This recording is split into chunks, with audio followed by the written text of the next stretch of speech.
周日，于北堂去商场买了件男款卫衣，算准时间拿去超市。不出意外，林廷岳和范康两人都在。超市狭小，门边就是收银台，穿过货架里面还有棋牌室，无论几点来都能听见麻将机洗牌的哗哗声和围观群众的嘈杂声。收银台上放着老旧的黑色笔记本电脑，耳机孔插着白色的耳机线，另外一端戴在少年耳朵里。林廷岳穿着宽松的连帽卫衣，松垮垮的，宽大的帽子都在头上，帽檐向下遮住一半额头，散着冷沉锋利的气息，不容人靠近。他盯着电脑屏幕，不知在写些什么。听见门响没抬头。范康见来人是于北堂，笑颜逐开，无比热情，来买东西，送东西。于北堂把袋子放在电脑旁，哗啦一声响。林廷岳还是没抬头，他对范康讲：“帮我把这个交给他。”范康手指林廷岳，他，于北堂，笨，范康，人就在这，你自己给。于北堂摊手，他只理你一个人。范康毫不留情地扯掉林廷岳的耳机，别写了。高度专注被打断，林廷岳不耐抬眸，范康笑得像朵花，手指着礼物，北堂送你的。冷淡眸光一转，撞进少女清透无辜的眼里，像冰块落入清水，涟漪都泛着凉气。一个冷漠，一个淡然，谁都不躲。范康看懵了，桌下踢林廷岳一脚，林廷岳这才别开视线，拿起桌面的袋子递还给于北堂，拒绝的十分明显。于北堂双手背在身后，不接的也明显。昨晚抓皱你衣服，还见新的是应该的。林廷岳眉心紧皱，手在向前，拒绝的气势只增不减。于北堂视而不见，转身就走。刚走2步，胳膊被抓住，悬殊的力量拉扯着他转身靠到门上。少年身上干净清爽的皂香扑面而来，黑色卫衣隔断视线。他抬头对上双黑熠熠的眼睛，侵略性极强，像狼。林廷岳握着门把手，手臂撑在于北堂侧身，近在咫尺，却没碰他丝毫，只有眸光紧闭。他长得高，立在他身前，凶冷的疏离感压下来。于北堂呼吸快2拍，故作镇定道：“只是感谢你帮忙的一点心意。”林廷岳不动，黑眸盯着，仿佛下一秒就要拆穿他的谎言。于北堂心扑通扑通跳着，手指悄悄捏在一起，面上却笑着，泰然自若。一件衣服而已，你在怕什么？林廷岳收回目光和手臂，按下一行字：谁在超市门口闹事，我都会出去，不是帮你。于北堂抬头，青炯炯的眼睛直视林廷岳，那就收下。超市另一侧门突然打开，进门的顾客带进一阵风，吹起的于北堂头发，发丝飘到林廷岳脸上，细细柔柔，还萦绕着淡淡清香，不适的触感，陌生的气味，徒生烦躁。他没拧得更紧。顾客结完账，林廷岳和于北堂还站在门边。范康见场面有些尴尬，打圆场说：“廷岳今晚有工作要交差，忙得烦躁，你别往心里去。”于北堂不甚在意，笑道：“我回去了，拜拜。”转身随着推门的顾客一起离开。礼物终是没退回去。林廷岳随手丢回收银台旁上，走回去坐到电脑前，继续敲键盘。范康歪头追随于北堂的身影，看不见人才收回眼，手肘撞了下林廷岳。于北堂为什么送你礼物，你又为什么不接？你俩有点奇怪啊。范康一脸八卦，就刚刚你们那个距离，再向前一点点就亲上了。林廷岳目视屏幕没理。范康自说自话，大城市的女生就是不一样，长那么纯，皮肤白得发光，还那么乖，像城堡里出逃的公主，太漂亮了，一看就娇生着惯养长大的。他又抬臂撞了下林廷岳，他看我的目光没有一丁点厌恶，尊重人，教养好，咱们全校，不对，全县都没有这么乖纯的女生。他拉长语调，加重语气感叹：真太乖了。滔滔不绝地讲一堆，林廷岳没有一点回应。范康猛地扣上电脑盖子，别写了，陪我聊会儿。林廷岳冷睨他，眼神在说：有病。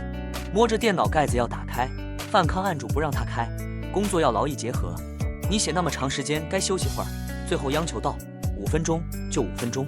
林廷岳手从电脑上移开，双臂环抱胸前，眼一眨不眨地盯着范康，气势凶狠，像要剁人。范康假装没看见，笑嘻嘻道：你觉得于北堂怎么样？有感觉没？林廷岳保持双臂环胸的姿势一动不动。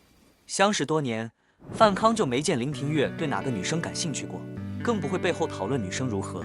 这在方面他们压根没有共同话题。范康无奈：你真是……忽的语调一顿，转了口气。但于北堂好像对你有意思。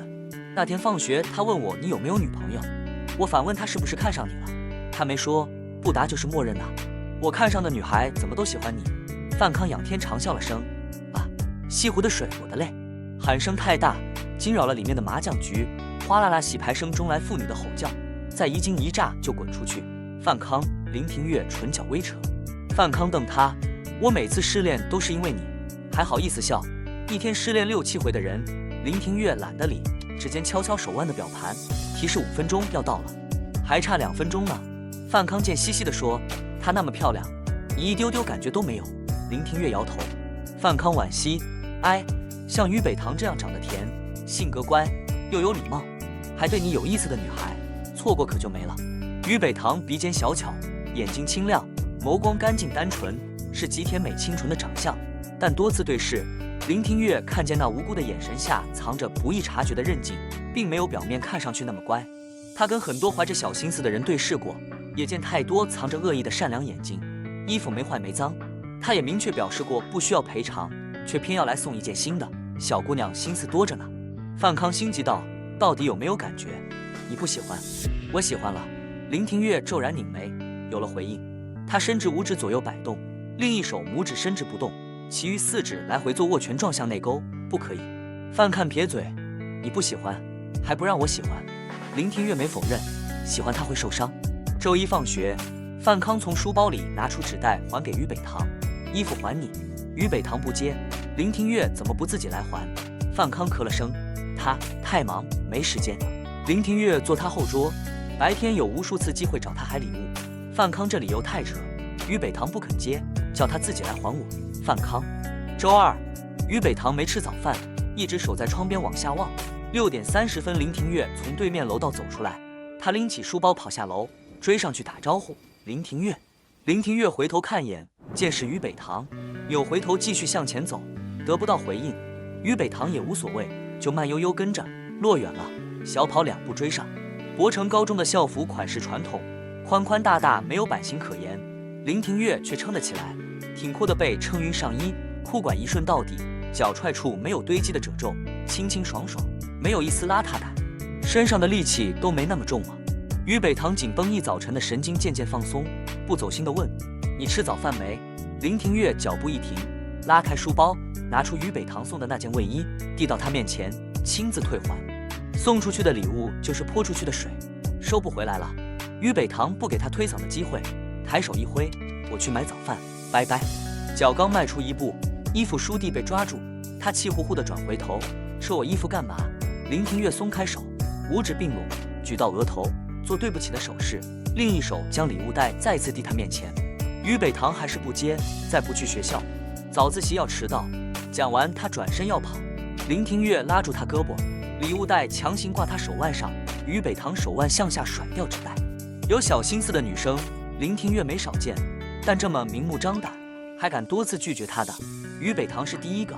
他恼火又无奈，拧着眉，拾起地上的纸袋，再次往于北堂手腕挂。于北堂后退一步，和他保持距离。你这样拉拉扯扯，别人以为我们在谈恋爱。林庭月，礼物是不可能收回来的。于北堂趁林庭月松动，推开人跑掉。一整天，林庭月没再提退还礼物的事。晚上放学，于北堂和范康分开后要独自走一段路，怕遇见刘一强他们。每次他都往家跑，急急忙忙，仿佛身后有人追。拐进楼道门边，突然站出来个人，他不出意外地撞了上去，鼻尖铺满皂香，清清爽爽，是超市里常见的那种柠檬味的皂，有点熟悉。他正欲抬头，怀里塞进一个纸袋，皂香飘走。于北堂立即反应过来是林庭月，一把拉住他的手腕，把纸袋套进去，转身快步跑上楼。林庭月身高腿长，3、2步追上来，抓住他校服后衣领。于北堂敏捷地抱住双臂，阻止林庭月再往他怀里塞东西，一件衣服而已，随便拿女孩子的礼物，容易造成错觉，留下错误信号。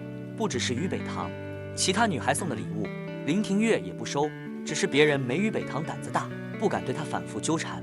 打字要手，林庭月一手拿着袋子，一手抓着于北堂，怕松手人又跑了，没马上回复，扯着他往楼上走，想到拐角的平台处堵住人，再空出双手说礼物的事。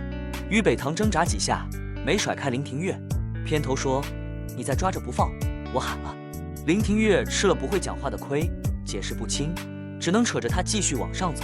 谁知脚刚迈出去，于北堂就开了嗓子：“有人！”